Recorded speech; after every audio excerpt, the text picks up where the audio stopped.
Hello guys, welcome to my channel. Today in this video I'm going to show you how to fix when add-ins are not loading properly in Excel 2016. So if this is what is happening, to fix it you can go to file and then you can click on get add-ins and you can use add-ins from here.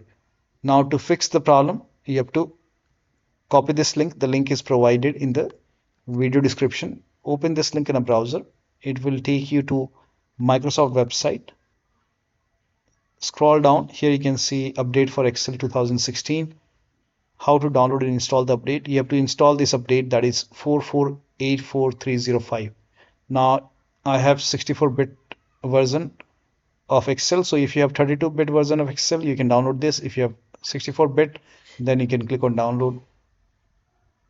So click on download and then over here click on download and then you can run this file.